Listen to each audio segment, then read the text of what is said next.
It's semi-final season and there are some sensational series wherever you look. Hello and welcome to Fox Sports Lab NBA. I'm Jack Heverin and a big hello to our resident expert Jaymz Clements. It's been a lot of fun so far, James. It really has been, Jack. I'm basically like Dylan Brooks though. I didn't know if I'd get invited back. Just like him and the Grizzlies, I'll tell you that much. Oh, no, you are coming back. And I know you're very, very excited to welcome in our guest today, two-time NBA champion, Sasha Vujacic. Sasha, thanks for being with us. Great to have you on the show. Thank you, James. It's a pleasure to be here with you and discuss the beautiful playoffs. There's a lot going on right now. Coming up, Super Steph and the greatest ever playoff performances. We go big on the Lakers and the Warriors, and we cast our eye over all the semi-final action as well. Well, cometh the moment, cometh Steph Curry, James. His 50-point game in Game 7. It's got to go down as one of the greatest we've ever seen. That was incredible, Jack. Game 7. You've got all the chips on the line. You know, you've got to go to Sacramento. You've got to win this. You've got to get this era continued. And he drops a 50 burger. You love to see it. But I'll tell you what, in terms of like all-time greatest performances, it's right there. It's in the pantheon. The craziest thing to me was that Steph hasn't had that sort of level of a performance before. But this is it. It's so rare in a Game 7. It's the highest points in a Game 7 in NBA history in a playoff game. I absolutely loved it. I know you've got a couple of favourite all-time playoff performances. I'll give you a couple of mine, though. Go for it. Do you want to hear them? Yes, Let's please. go. Michael Jordan. Yes, Let's please. just start at the MJ, the GOAT. Yep. The absolute GOAT, the undisputed GOAT in my mind. MJ, 1986. He's the one who prompted to say, Larry Bird to say, I think it's God disguised as Michael Jordan. If you've got Larry Bird say, I think that was God disguised as Michael Jordan, that's a pretty good performance. He had 63, Jack. 63. That's against one of the greatest teams of all time, the 86 Celtics. Absolute chaos. He obviously also had the flu game back in 1998, Game 5 against the Utah Jazz. MJ's two performances, those ones like just all-time pantheon gear. One thing that we always forget about, though, Giannis. Giannis in 2021. You want to talk about 50-point performances? 50 points. That was incredible. 16 to 25 from the floor. He goes 17 of 19 at the stripe. Absolute incredible game. We always forget about his 5 blocks in that one as well. That closes out Phoenix. That wins the finals. Off we go. And I'll tell you what, we've got a couple of other good ones. What do you think there, Jack? Well, before I get to that, I want to ask Sasha's opinion on Steph Curry first. Sasha, that performance in Game 7, there's been a lot of discussion since about where Steph now sits in the greats of all time. What do you think? Well, listen, there's nothing like Game 7. Game 7s are always the absolute pleasure to play and to be a part of. We can't forget the fact that Warriors are still the reigning champions of the NBA, and Steph being one of the greatest players, if not the greatest shooter that ever played. He said, not today. And it wasn't just Steph, it was the entire team. To win a game like that in Sacramento on the road, you need your teammates. And he showed up as a true leader. I don't know, in the fourth quarter, they had probably doubled the amount of the offensive boards. And they just showed the heart, persistency, and the mindset of a team that's a champion. So it was fun to watch. Any standout performances from you from playoffs that you remember? We had quite a few, throughout our journey. I played in LA for 7 years, but the only performance of mine that people remember nowadays is Game 7 against Celtics. So thank God I made it those two free throws.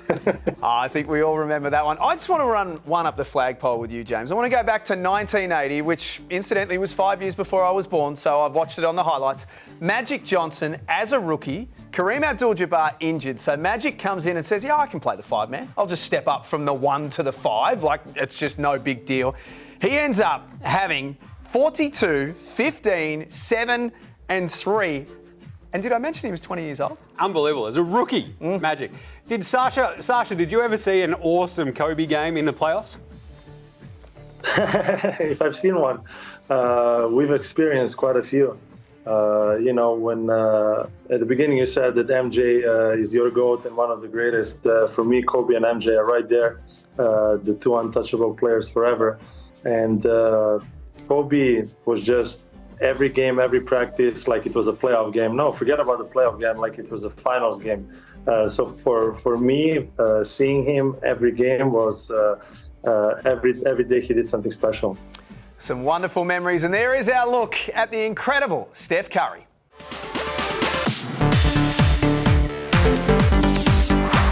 The Lakers and the Warriors last met in the postseason of 1991. So this is the series that we've all been waiting for. But after game one, the ledger is tilted 1-0 in favour of the Lakers. Sasha, where are we headed with this series? What did we learn from game one? Game one, we started the series. The series doesn't start officially until you lose your home court advantage.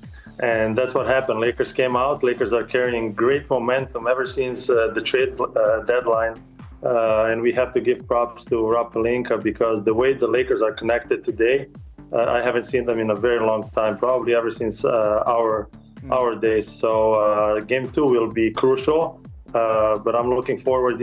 I can't go with the Warriors. You guys got to understand, I have to be on the Lakers side. But I understand, like I said before, they're champions and they will come out because they know how important and crucial it is to winning game two. So we will have a very fun show off in the next 24 hours when we watch those games. What do you think, James? What have we seen so far? I absolutely love this, Jack. What an absolute belter of a start it was. But it was absolute chaos. Did you know that LeBron has actually never beaten Steph in a game one of a series? And now he has. Wow. Absolute chaos. But for me, the biggest sort of point was that this is the Lakers now winning 4 straight over the Warriors over the last 4. Amazingly, though, it's that defense that's been stepping up in a bunch of those games until game one where they outscored them. And it was pretty incredible because I think that was the first game we've seen the Lakers win and the over total points hit as well. So you have this momentum, I think, behind that Lakers defense that they're now going to try to carry into game two, try to steal that one as well. But for me, the biggest sort of matchup thing that Sasha kind of hit on, right? It's about just having that belief, and Anthony Davis has it. Yep. What a game! Yeah. 30 and 23. Yep. He went off, did the brow. Absolute chaos. It was an absolute stat line that you'll never see. It's basically him and Tim Duncan have put up that basically since they've tracked blocks. But he and Looney, that is the battle that I'm absolutely keying in on. It's a rebound fest between the two of them. If Looney can slow down Anthony Davis even a hint, that's going to be the key to this series. I don't know if he can, though. The way AD's playing, this Lakers team is absolutely flying. But to be honest, it wouldn't surprise me if this still goes 7. I wouldn't be surprised if this Lakers team, they get home, they get a little bit complacent. Sorry, Sasha, but the Warriors sneak one out. Because what do the Warriors do? Every series, they take one on the road. And that's going to be absolutely crucial, I think, in this one. Fingers crossed it goes to 7, but it's been a belter of a series so far, and it promises to be spectacular.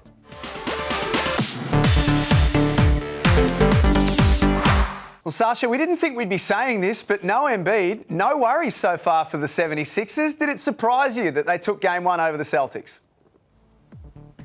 James Harden is back. It didn't really surprise me because the way Celtics, they've been playing with a lot of ups and downs. They are probably the team to beat and the team that's probably going to the finals this year, especially after last year. But there was just something that was not connecting in that game one.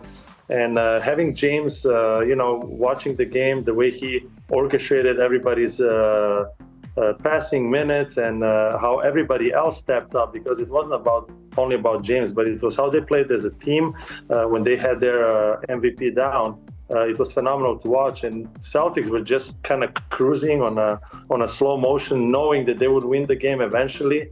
But if you leave a team too close at the end of the game, anything it's possible. So Sixers, they made it a series. It's going to be interesting, and we'll see. Game 2 will be determined. James, are the Celtics playing with their food a little bit here? They are. You don't let James Harden have 9 days off and then expect him not to go, I feel pretty good now. What's going on? I better drop 45 and match his career high. But for me, the absolute key is very simply, if the Celtics hit their threes, they win. Yep. If they shoot 40% from 3, Jack, they're 34-2. 34-2 if they hit 40%. And the thing is also, they've got to limit their turnovers. 16 turnovers is their magic number. They hit that in game one, they lose. It's almost as simple as that. We saw it last playoffs, we're seeing it these playoffs as well. Their defense, they gave up 122.5 points in the last 4 games against Atlanta. That's shocking. Yep. This is the top 2 defense in the NBA this season. They're giving up the ghost. This is going to be tricky. The key to this series is lock down that defense. They should be able to take care of the Sixers. But at the same time, maybe if Harden has 9 days off between every game, he'll be flying. Well, that's not going to happen. But you would expect that this is a series with more twists and turns to come.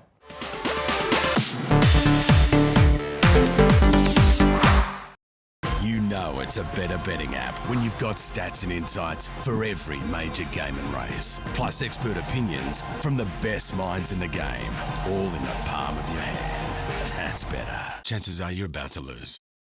Well, there's no question about it. The Suns are in trouble and are staring down the barrel of defeat, James. Can Devin Booker's men turn things around against the Nuggets? Can they, Jack? Yes. Will they? No. Oh, I'm so worried about this Suns team. Chris Paul's injured. He's got a sore groin. He's really struggling now. The key thing for Phoenix, though, is they're going home. They're down 0-2. We're going back to Arizona. They're 30-14 at home so far this season. Pretty good. I am fascinated to see if we have this moment of like, perhaps we're a little bit better without Chris Paul. It's kind of like having the old grumpy boss. The grumpy boss, you come into work, he's always just, geez, he's cruising, he's a bit older, he doesn't know how to relate to the younger workers, he's always angry, and then he goes on holiday for a couple of weeks, and suddenly a lot more stuff gets done. It's a bit weird how that happens. I feel like this is a bit of the Chris Paul, but they're 12-9 without Chris this season. And now you've got Kevin Durant. This clears the decks a little bit for me, just to put the ball in Booker's hands. He and KD, a bit of a two-man game. Maybe you get Ayton a little bit more involved, because Ayton is getting his lunch eaten by Nikola Jokic at the moment. But the problem is the Suns, they're so thin. That bench is so thin. There's zero margin for error. I don't know. This is probably going to get out of hand for Phoenix, I think. But again, as Sasha said, the series doesn't start till someone loses at home. Sasha, how are you seeing this series? I think, everybody got overexcited, in my opinion, when KD got traded to the Phoenix Suns. And the reason being is it's too big of a name to be traded at the trade deadline. You have to give up a lot of players for somebody like that, and you don't have enough time to get everybody on the same page. Like you touched the point over there, they are they don't have bench that can actually carry on the minutes and keep the score even, or even give them a little bit of a break. So the way their rotations are completely different from Denver. Denver is the team that they've been trying for 2-3 years to find that core group, the guys that can help each other, and they know each other. They lost in a bubble. They lost last year. They know how defeat feels like, just like Phoenix, but it's still that core united team that was there from the very beginning, and they're clicking. They're clicking on all cylinders, and I think Denver is that silent killer that you'll try to, in their mindset right now is probably we have to get one game. We get one game, we are golden. So they will come out very strong in game 3, and Phoenix will play like there's nothing to lose. So it's a must-watch game. There's actually a key there, I think, as well with the defense. Like Sasha talks about this, about how they play together. Bruce Brown and Aaron Gordon, the number that they are doing on Kevin Durant right now is absolutely incredible. I've never seen Kevin Durant, all 7'40" of the bloke, just out there with a jump shot getting blocked. That was incredible to me. This series is set up, Jack. I think it is too. The Nuggets are in the box seat, and there's plenty of work to do for the Suns.